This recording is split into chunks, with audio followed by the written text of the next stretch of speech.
नमस्कार, मैं हूं जयेश कुमार सिंह और आप देख रहे हैं बी न्यूज।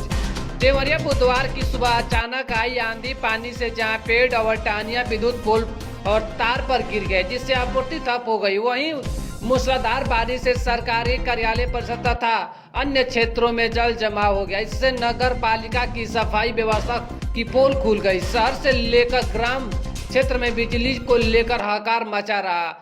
शहर के भुजौली कॉलोनी में रीनू सिंह के घर के पास तब भुजौली फीडर्स के 11,000 वोल्टेज के पास पेड़ गिर गया। विद्युत और बुद्ध विहार में नीम पेड़ की डाली टूटकर गिर गई। विभागीय कर्मचारियों काफी मशक्कत के बाद पेड़ का मलबा हटाया गया।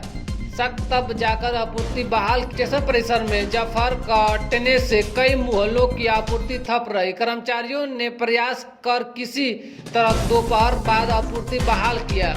उधर पुलिस लाइन स्थित मेस के पीछे एक बड़ा सा बरगद का पेड़ तेज हवा से गिर गया। हालांकि कोई हताहत नहीं हुआ।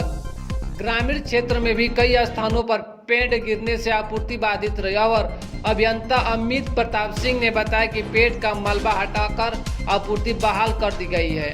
और देवरिया में अचानक तेज बारिश से बेसिक शिक्षा अधिकारी कार्यालय परिसर, लोक निर्माण विभाग, प्रतिखंड कचहरी, अधिकारी, अभियंता, विद्युत, पुलिस, परेड ग्राउंड व मेस की तरफ से पानी लगने से बरगद का पेड़ गिर गया।